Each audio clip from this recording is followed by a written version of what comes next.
Ադրբեջանի տարածքով այսօր Հայաստան կուղարկվի հացահատիկի հերթական խմբաքանակը, խոսքը 977 տոննա ցորենով 14 վագոնի մասին է։ Մայիսի 9-ին էլ Ադրբեջանից դիզելային վառելիքով 8 վագոն էր ուղարկվել Հայաստան։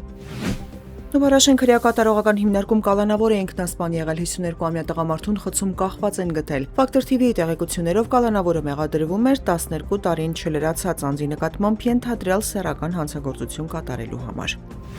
Հայաստանում ասիական հանցավոր խումբ է բացահայտվել։ Ոստիկանությունից հաղորդում են, որ քրեական ոստիկաններն օնլայն կեղծ խաղատների մեջ մասնագիտացված ասիական հանցավոր խմբի գործունեություն են կասեցրել, այլ մանրամասներ չեն հաղորդվում։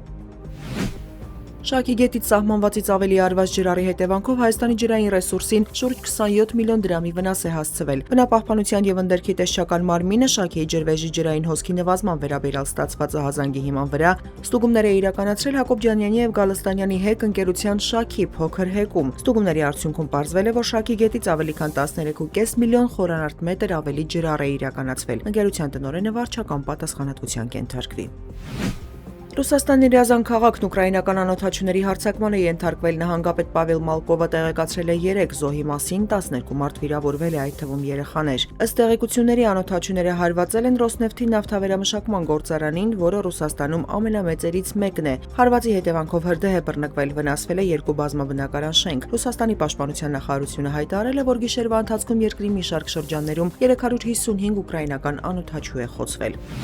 Չինաստանի նախագահ Սի Ցզինպինը մայիսի 15-ին փակ հանդիպում է ունեցել պետական այցով Պեկին այցելած ամերիկացի պաշտոնակից Դոնալդ Թրամփի հետ։ Ցզինպինը դրական է գնահատել ամերիկյան կողմի հետ հանդիպումները Թրամփի այցը պատմական որակելով։ Նա նշել է, որ հաստատել են կառուցողական, ռազմավարական եւ կայուն Չինաստան-ԱՄՆ հարաբերություններ ունենալու նոր դիրքորոշումը։ Չինաստանի ղեկավարն ասել է, որ Թրամփի հետ բանակցությունների արդյունքում կարևոր փոխըմբռնումների են հասել կայուն տնտեսական եւ առևտրային կապերը պահպանելու, տարբեր ոլորտներում համագործակցությունն ընդլայնելու եւ միմյանց մտահոգությունները պատշաճ կերպով լուծելու վերաբերյալ։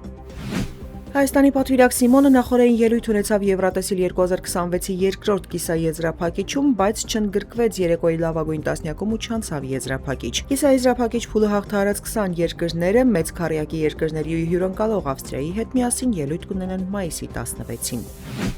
Հայաստանի տարածքում մայիսի 15-ից 19-ին ժամանակ առ ժամանակ սպասվում է կարճատև անձրև եւ ամպրոպ, տեղ-տեղ հնարավոր է կարկուտ։ Օդի ջերմաստիճանը մայիսի 15-ից 16-ին աստիճանաբար կնվազի 5-ից 8 աստիճանով, մայիսի 17-ից 18-ին նույնքան կբարձրանա։ Երևանում նույնպես տեղումներ են սպասվում մայրաքաղաքում այսօր ցերեկը կլինի 19-ից 21, երեկոյան ժամերին 16-ից 18 աստիճան տաքություն։